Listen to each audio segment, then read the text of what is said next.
Bonjour à tous, c'est Amal Radouane et aujourd'hui nous allons voir ensemble que la réussite s'apprend. En fait, les gens se plaignent souvent de ne pas atteindre la réussite qu'ils veulent et mettent cela sur le dos des circonstances qui ne leur sont pas favorables ou encore de leur environnement qui ne les aide pas à réussir. Et c'est dit souvent que la réussite est destinée uniquement aux personnes chanceuses. Mais lorsque nous analysons la situation de plus près, eh bien, nous nous rendons compte que la réussite est plus un état d'esprit et une attitude à avoir plutôt qu'une question de chance. Heureusement, la réussite s'apprend et il suffit de se poser les bonnes questions et d'agir conformément à ce qui est important pour vous. Voici la démarche que je vous propose aujourd'hui. La première question à vous poser est de vous demander à quoi ressemble votre vie idéale. Cette simple question est d'une efficacité redoutable. Elle est libératrice et clarificatrice, en effet, et libère des peurs, des doutes et des croyances limitantes et laisse libre cours à notre imagination créative. Je la propose toujours aux personnes que j'accompagne en coaching et le résultat est tout simplement surprenant. Après un soupir libérateur, ces personnes me décrivent leur vie idéale avec une précision de plus en plus claire au fur et à mesure qu'elles avancent dans le processus d'imagination. Elles se voient en bonne santé, heureuses, riches et atteignant leurs objectifs de vie. Elles s'étonnent elles-mêmes en se voyant me décrire en détail ce qu'elles veulent réellement. L'efficacité de cette question est due en fait au fait qu'elle permet d'outrepasser notre cerveau gauche qui est rationnel et analytique pour se connecter à notre cerveau droit qui lui est créatif et qui donne un libre cours à notre imagination. Nous devons utiliser ces deux aspects de notre cerveau de manière équilibrée. En effet, on crée avec notre cerveau droit et on matérialise concrètement ce que nous voulons créer avec notre cerveau gauche. Je vous encourage donc vivement à vous poser cette question, car elle vous aidera à clarifier ce que vous souhaitez réellement réaliser dans votre vie. Cette étape de clarification est également très importante car elle vous aidera à établir votre plan d'action qui va vous permettre d'atteindre vos objectifs par domaine de vie. Voici un processus que je vous propose de suivre pour pouvoir bénéficier de l'impact positif de cette question. Il s'agit de vous poser une question de manière générale qui est de savoir à quoi ressemble votre vie idéale. Comment vous voyez-vous vivre dans votre vie idéale? Comment vous sentez-vous?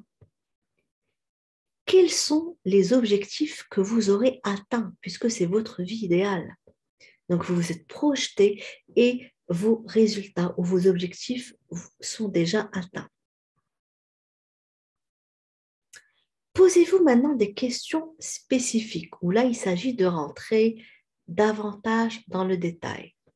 À quoi ressemblent vos relations idéales? À quoi ressemble votre carrière idéale?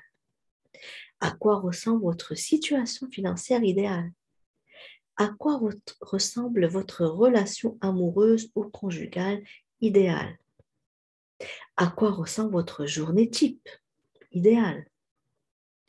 Toutes ces questions sont importantes et permettent en fait à votre esprit de se projeter vers quelque chose dans laquelle vous vous sentez bien et dans laquelle vous souhaitez euh, vivre ou que vous souhaitez attirer. Autre point important est celui de euh, la prise de contrôle de votre vie. Alors, qu'est-ce que cela veut dire concrètement? En fait, maintenant que vous avez clarifié ce que vous souhaitez être ou avoir, et ce, par domaine de vie, il devient essentiel de passer à l'application concrète de vos objectifs. Donc, reprendre le contrôle de votre vie relève désormais des responsabilités, de la responsabilité qui vous incombe finalement. Une nouvelle attitude s'impose à ce stade de votre processus de changement. Évitez donc de rejeter la responsabilité de vos problèmes ou de vos difficultés sur les autres et reprenez le contrôle de votre vie et agissez pour résoudre vos problèmes. Faites face à vos peurs. Réglez vos problèmes l'un après l'autre. Vous verrez que ce n'est pas si difficile que cela le paraît. Allez voir les personnes qui peuvent vous aider à les résoudre. Parlez-leur avec votre cœur. Vous verrez qu'ils seront sensibles à votre démarche, sincère et authentique, et à votre volonté de régler les problèmes de la meilleure manière qui soit pour tout le monde. Vous pouvez aussi les aider à résoudre leurs problèmes. Vous serez ainsi dans une démarche gagnant-gagnant. Identifiez aussi les personnes qui peuvent vous aider à atteindre vos objectifs et à réaliser vos rêves tels que vous les avez clarifiés précédemment. Prendre la responsabilité de sa vie et arrêter de subir les situations qui ne vous conviennent pas est l'étape numéro 1 pour réussir. Assumez également les nouveaux choix et les nouvelles décisions que vous prendrez désormais. Il s'agit là également d'un acte de responsabilité. Engagez-vous à atteindre vos objectifs. Voilà un chantier à lui tout seul. Un autre acte de responsabilité consiste justement à vous engager à atteindre vos objectifs. Donc, je vous propose ici de reprendre la liste des objectifs que vous souhaitez réaliser par domaine de vie, de les prioriser et puis de choisir les 3 plus importants. Vous pouvez suivre l'exemple suivant. Dans une première étape, on va identifier les domaines de vie que vous souhaitez améliorer. Et puis, vous allez les prioriser. Donc, pour des raisons d'efficacité, il est important d'identifier entre 1 à 2 domaines prioritaires pour vous et dans lesquels vous souhaitez apporter un changement. Le fait de n'en choisir que 1 ou 2 domaines de vie va vous permettre de garder le focus sur les objectifs que vous souhaitez atteindre. Une fois que vous les aurez atteints, vous pouvez passer aux autres domaines de vie. Rassurez-vous, vous pouvez améliorer tous les aspects de votre vie et de la meilleure manière qui soit pour vous. Il vous suffit de procéder étape par étape. Mais sachez que vous êtes capable de réaliser tous vos objectifs. Dans une deuxième étape, il s'agit de lister vos objectifs par domaine de vie. Donc, nous les avons identifiés. Maintenant, il s'agit de les lister et de clarifier les objectifs que vous souhaitez atteindre dans les domaines de vie que vous aurez choisis comme étant prioritaires. Troisième étape, identifier les objectifs prioritaires et les actions à entreprendre pour les atteindre. Donc, il s'agit là de choisir 3 objectifs prioritaires pour les domaines de vie que vous souhaitez traiter en priorité. Ok, donc je résume, juste pour que les choses soient claires pour vous. Dans une première étape, nous allons identifier les domaines de vie que nous souhaitons améliorer. D'accord? Donc là, on peut prendre l'exemple d'1 ou 2 domaines de vie prioritaires. Ça peut être par exemple la santé et l'argent ou la santé et la carrière. D'accord? Donc voilà 2 domaines de vie. Ensuite, dans une deuxième étape, il s'agit de lister vos objectifs par domaine de vie. Donc, par exemple, si on prend le domaine de vie qui est relatif à la santé, on peut avoir comme objectif le fait de maigrir et de peser X kilos. Ça peut être un objectif. D'accord? Dans une troisième étape, nous allons identifier donc ces objectifs prioritaires que nous venons d'identifier dans la deuxième étape et les actions à entreprendre pour les atteindre. D'accord?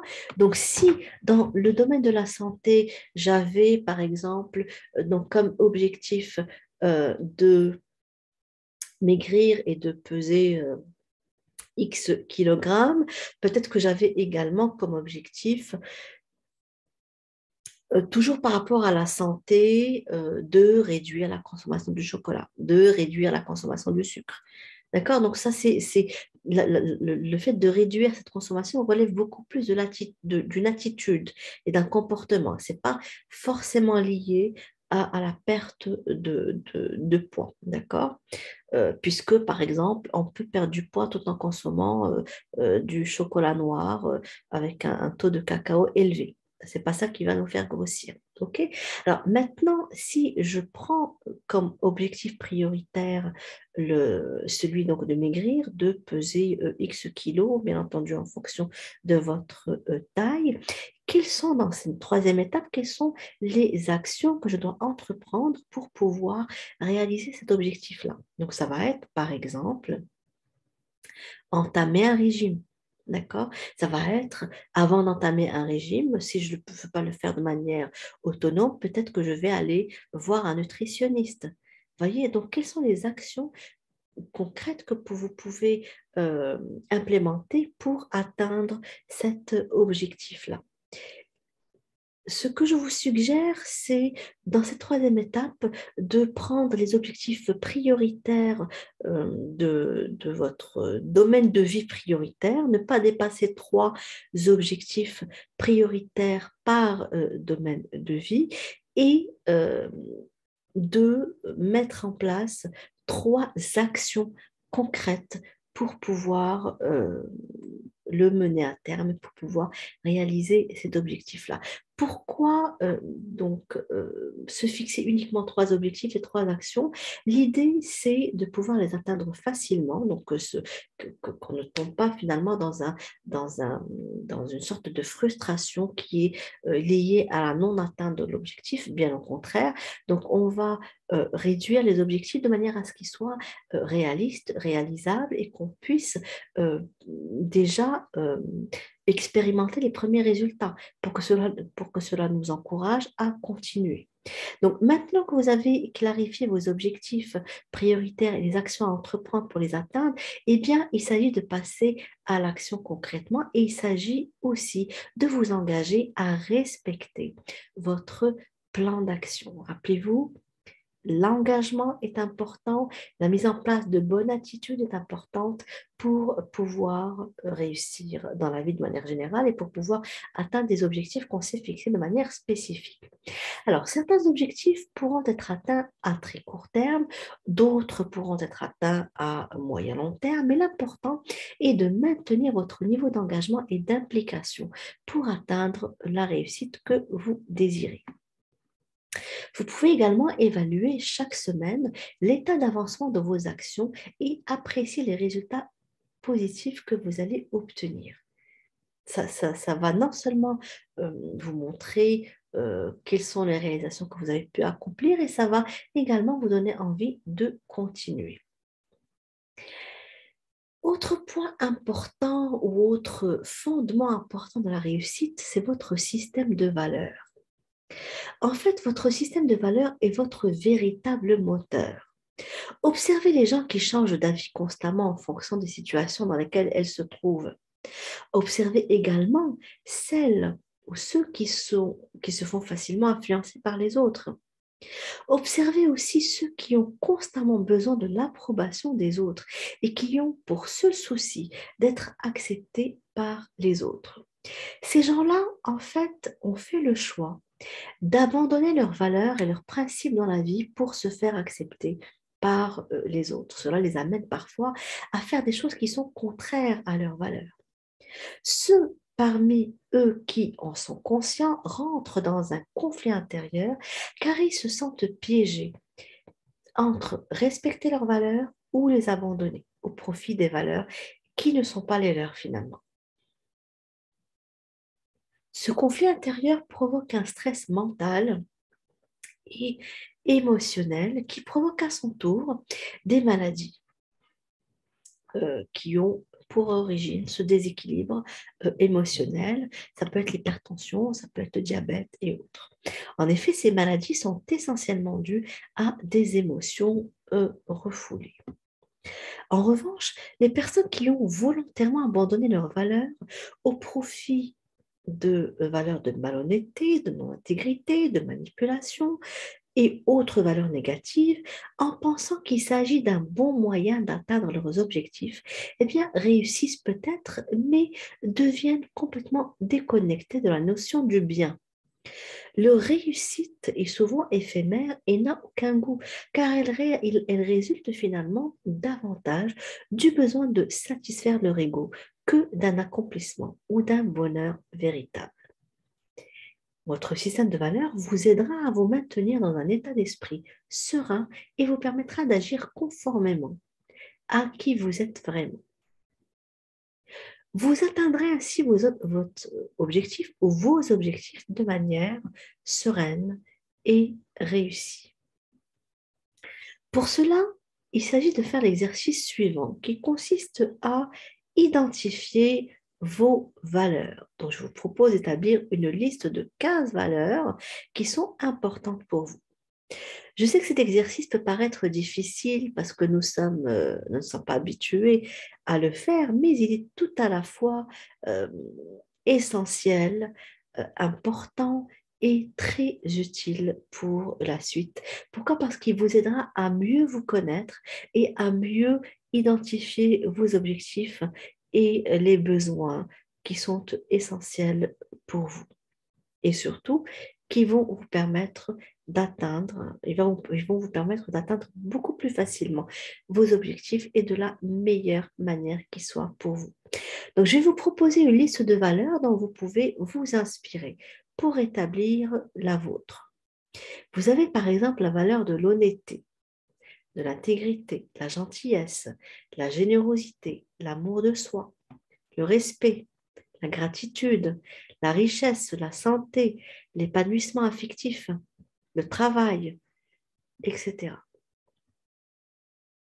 Une fois que vous avez fait ce premier exercice, je vous suggère de faire un deuxième exercice qui consiste à prioriser vos valeurs. En fait, l'idée ici est qu'une fois que vous avez identifié vos valeurs, il s'agit de les classer par ordre de priorité, en les numérotant idéalement. Et puis, dans un troisième exercice, il s'agit de choisir les 5 valeurs les plus importantes pour vous. Donc maintenant que vous avez priorisé vos valeurs, choisissez les 5 valeurs les plus importantes pour vous. Quatrième exercice important, toujours en rapport avec ces valeurs. Il s'agit de mettre en place un plan d'action qui va vous permettre d'honorer vos valeurs. Donc ici, il s'agit pour chacune de vos valeurs de mettre en place 3 actions pour les honorer. Il s'agit véritablement d'un engagement concret de votre part pour agir à l'avenir conformément à cette valeur. Donc après cet exercice, vous remarquerez quelques ressemblances avec vos objectifs et avec la manière avec laquelle vous souhaitez les atteindre. La clarification de votre système de valeurs vous maintiendra solide comme un roc et gardera votre motivation au top niveau pour atteindre vos objectifs de la meilleure manière qui soit pour vous.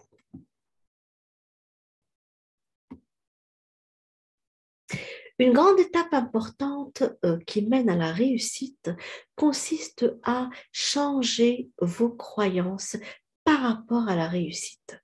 Nous sommes malheureusement plus habitués à amplifier nos échecs que nos réussites. Un changement d'état d'esprit s'impose si vous souhaitez réussir. En effet, tout le monde a échoué au moins une fois dans sa vie, mais que l'échec ait été grand ou petit, il relève désormais du passé.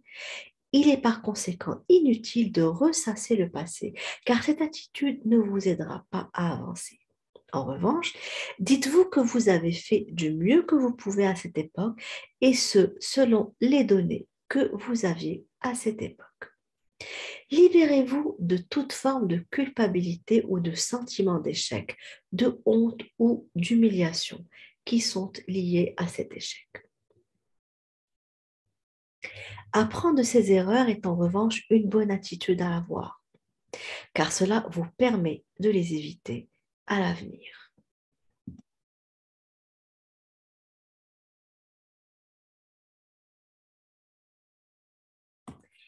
J'aimerais également vous parler d'un point important qui va vous aider à réussir. En fait, il faut vous préparer au succès. Il est là le secret. Changez l'image que vous avez de vous-même. Si l'image que vous avez de vous-même est négative, elle vous maintiendra dans un état d'esprit négatif, dans un état d'autosabotage qui est évidemment contraire à votre bien-être et qui ne vous permettra pas d'atteindre vos objectifs.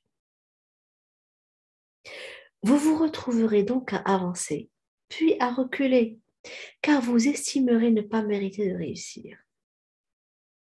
Il est donc fondamental d'avoir une bonne image de soi.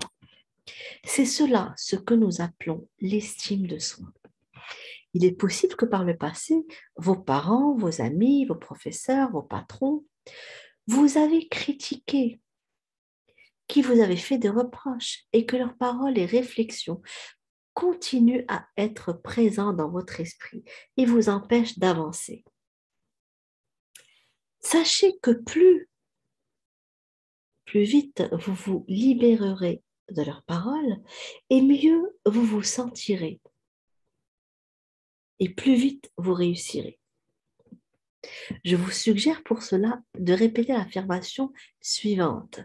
Même si j'ai été dévalorisée, critiquée dans le passé par mes parents, par mes amis, par mes professeurs, par mes patrons, je choisis de m'aimer et de m'honorer totalement et complètement. Et je choisis de libérer leurs paroles et leurs reproches. Croyez aussi en vous et en votre réussite et vous réussirez. Et je terminerai par un point qui est aussi important. Libérez-vous également de la peur de réussir. Ce type de peur n'est pas aussi connu que la peur de l'échec, que la peur du changement, mais elle est bien réelle. En effet, notre peur de réussite émane de notre peur d'être rejeté par ceux qui n'ont pas réussi. Souvent, les personnes que nous côtoyons acceptent difficilement notre réussite, car celle-ci leur rappelle leurs échecs et les frustre. Et donc, elles réagissent en nous rejetant. Continuez à avancer, car vous n'avez aucune raison de culpabiliser. Vous n'avez aucune raison d'avoir peur de leur réaction et vous n'avez aucune raison d'avoir peur d'être rejeté. Dites-vous que votre réussite va vous permettre de rencontrer de nouvelles personnes qui ont réussi, parce que vous aurez changé d'énergie entre-temps, vous aurez changé d'état d'esprit et cela ne peut être que bénéfique pour vous. Sachez que cette nouvelle attitude par rapport à la réussite est un acte de responsabilité en soi. Il est donc important pour vous de vous imprégner de la possibilité que vous avez de réussir et de vous préparer à votre réussite. J'espère que les conseils que j'ai partagés avec vous vous permettront d'avancer rapidement dans l'atteinte de vos résultats et des objectifs que vous souhaitez atteindre. Je vous souhaite une excellente journée et je vous dis à très bientôt.